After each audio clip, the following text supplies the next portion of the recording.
ঢাকা মেডিকেলে পৃথক দুটি মৃত্যুর জেরে চিকিৎসকদের উপর হামলা হয়েছে। এতে রাতভর মেডিকেল কলেজে উত্তেজনা ছিল। এ ঘটনায় ইন্টার্ন চিকিৎসকদের কর্মবিরতি চলছে। এ নিয়ে আরো জানবো দর্শক। ঢাকা মেডিকেল কলেজ থেকে যুক্ত হচ্ছেন সহকর্মী এম.এ. আজিম। 24 ঘন্টার আলটিমেটাম যেটা দিয়েছে চিকিৎসকরা, কি বলছেন তারা এই বিষয়ে বিস্তারিত জানাবেন।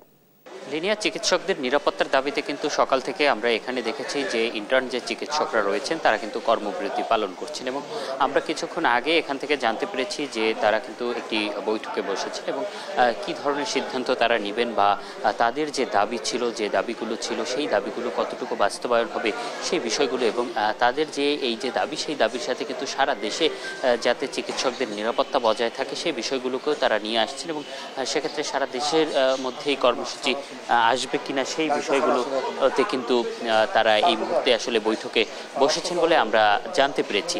তো এর আগের যে ঘটনাটি একটু যদি আপনাদেরকে বলে রাখতে চাই, সেক্ষেত্রে শুক্রবার একটি দুর্ঘটনাজনিত রোগী কিন্তু ঢাকা মেডিকেলে আসে এবং সেই রোগীটি কিন্তু শনিবার সকালে চিকিৎসাধীন অবস্থায় মারা যান এবং এই যে চিকিৎসাধীন অবস্থা এবং এই চলাকালীন অবস্থায় কিন্তু আসলে আমাদেরকে চিকিৎসকরা জানিয়েছিলেন যে কোনো ধরনের কোনো স্বজন কিন্তু এখানে আসেনি। সেক্ষেত্রে কিন্তু তারা তাদের মতো করে চিকিৎসা কার্যক্রম চালিয়ে গিয়েছিলেন, কিন্তু তারপরও সেই রোগীটি যেহেতু গুরুতর অসুস্থ অবস্থায় ছিলেন এবং আশঙ্কাজনক অবস্থায় ছিলেন, সেই রোগীটি কিন্তু নিহত মারা যান এবং মারা যাওয়ার পরবর্তীতে কিন্তু গতকালকে সন্ধ্যার পরে তাদের স্বজনরা আসেন এবং স্বজনদের সাথে কিন্তু বিভিন্ন লোকজন এসে এখানে 3 জন চিকিৎসকের উপরে হামলা করেন এবং এখানে সেই ঘটনার পরে কিন্তু আসলে তারা এই যে কর্মবিরতির যে ঘোষণা, তার আগে কিন্তু তারা একটি আলটিমেটাম দিয়েছিলেন যে যারা এই ঘটনাটি ঘটিয়েছে তাদেরকে বিচারের আওতায় আনা এবং তাদেরকে চিহ্নিত করার যে দাবি, সেই দাবিটি কিন্তু তারা তুলেছিলেন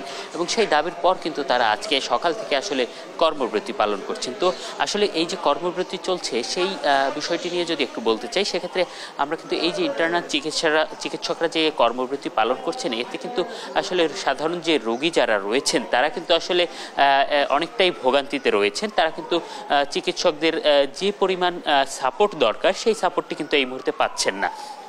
তো লিনিয়া, এই ছিল আমার কাছে ঢাকা মেডিকেল থেকে সবশেষ। আজিম, অসংখ্য ধন্যবাদ আপনাকে। দর্শক, ঢাকা মেডিকেল কলেজ থেকে যুক্ত ছিলেন সহকর্মী আজিম।